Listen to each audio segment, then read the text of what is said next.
Hi friends, ಎಲ್ಲರಿಗೂ ನಮಸ್ಕಾರ. ಇವತ್ತಿನ ರೆಸಿಪಿ ಚಳಿಗೆ ಬಿಸಿ ಬಿಸಿಯಾಗಿರೋಂತಹ ಒಂದು ಹೈ ಪ್ರೋಟೀನ್ ಇರೋಂತಹ ದೋಸೆ ರೆಸಿಪಿ. ಸೊ ಈ ದೋಸೆ ಬೆಳಗ್ಗೆ ತಿಂಡಿಗೂ ರಾತ್ರಿ ಊಟಕ್ಕೂ ಚೆನ್ನಾಗಿರುತ್ತೆ, ತುಂಬಾ ರುಚಿಯಾಗಿರುತ್ತೆ, ಹಾಗೆಯೇ ತುಂಬ ಆರೋಗ್ಯಕರವಾಗಿರುತ್ತೆ.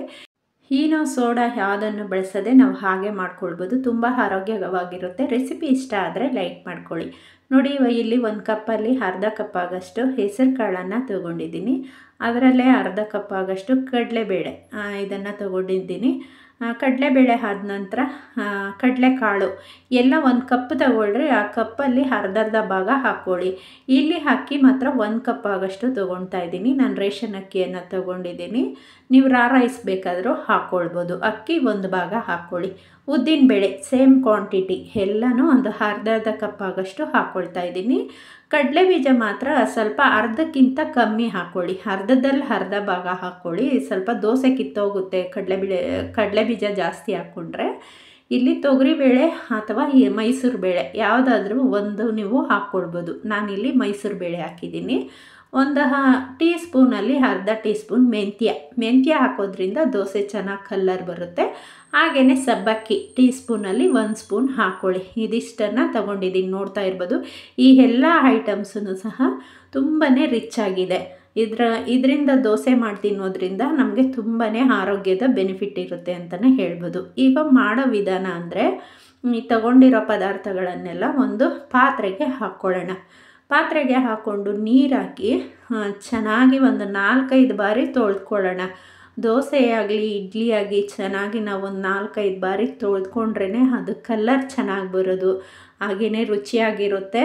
ಒಂದು 5 ಸಾರಿ ತೊಳೆದುಕೊಳ್ಳೋಣ.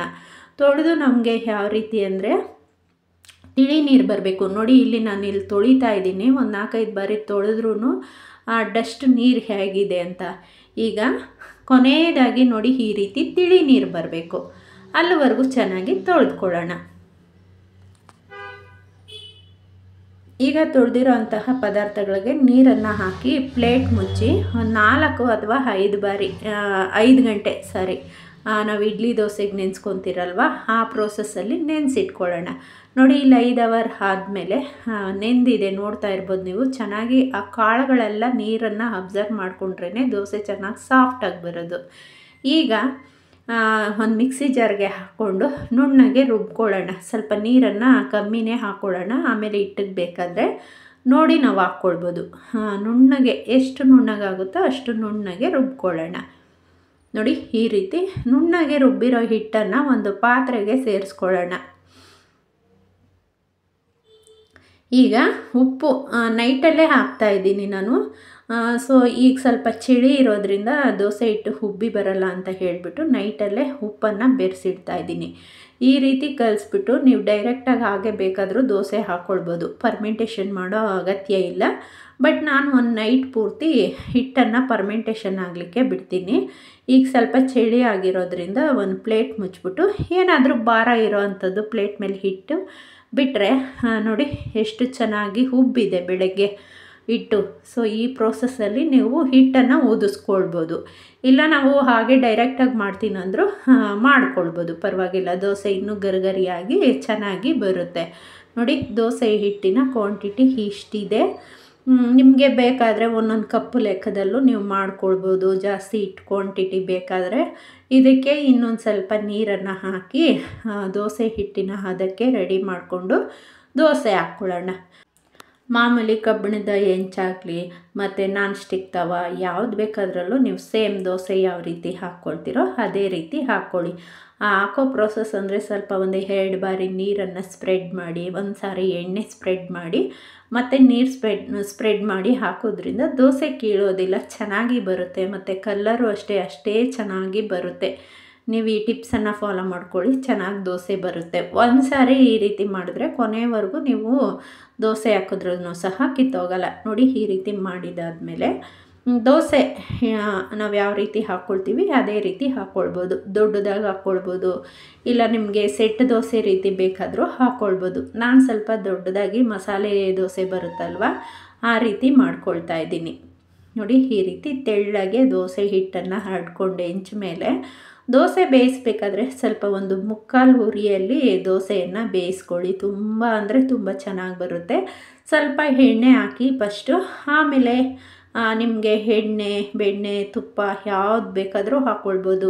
ನಿಮಗೆ ಪ್ರೋಟೀನಾಗಿ ಚೆನ್ನಾಗಿ ನಿಮಗೆ ರಿಚ್ ಪ್ರೋಟೀನ್ ಬೇಕಂದರೆ ಸ್ವಲ್ಪ ಬೆಣ್ಣೆ ಅಥವಾ ತುಪ್ಪವನ್ನು ಹಾಕಿ ಮಕ್ಕಳಿಗೆ ಮಾಡಿಕೊಡಿ. ತುಂಬ ಅಂದರೆ ತುಂಬ ಇಷ್ಟಪಟ್ಟು ತಿಂತಾರೆ. ರುಚಿನೂ ಅಷ್ಟೇ ಚೆನ್ನಾಗಿದೆ. ಬೇರೆ ನಾವು ಅಕ್ಕಿ ದೋಸೆ ತಿನ್ನೋದಕ್ಕಿಂತ ಈ ದೋಸೆಯನ್ನು ಒಂದು ಸಲ ನೀವು ಟ್ರೈ ಮಾಡಿ, ನಿಮಗೆ ಗೊತ್ತಾಗುತ್ತೆ ಆ ರುಚಿ ಮತ್ತು ಟೇಸ್ಟು ಸಖತ್ತಾಗಿರುತ್ತೆ. ಇಷ್ಟೆಲ್ಲ ಆದಮೇಲೆ ನೋಡಿ ದೋಸೆ ಎಷ್ಟು ಚೆನ್ನಾಗಿ ಎದ್ದೊಳುತ್ತೆ ಕೀಳ್ದೇನೆ. ಈ ರೀತಿ ಮಾಡ್ಕೊಳ್ಳಿ.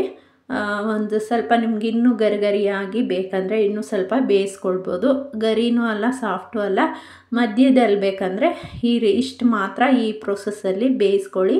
ನಾನು ಸ್ವಲ್ಪ ಬೆಣ್ಣೆ ಹಾಕಿ ಚೆನ್ನಾಗಿ ಸ್ಪ್ರೆಡ್ ಮಾಡಿ ಬೇಯಿಸ್ಕೊಂಡಿದ್ದೆ. ದೋಸೆ ಅಂತೂ ಘಮ ಘಮ ಅಂತ ಬಂದಿತ್ತು. ತುಂಬ ರುಚಿಯಾಗಿರುತ್ತೆ.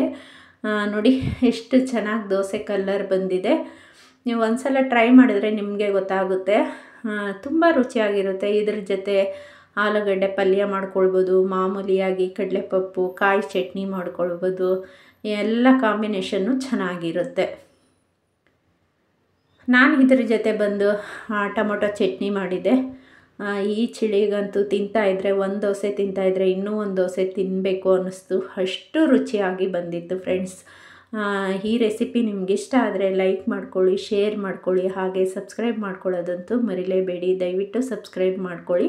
ಮತ್ತೆ ಒಂದು ರೆಸಿಪಿಯೊಂದಿಗೆ ಸಿಗ್ತೀನಿ. ಧನ್ಯವಾದ.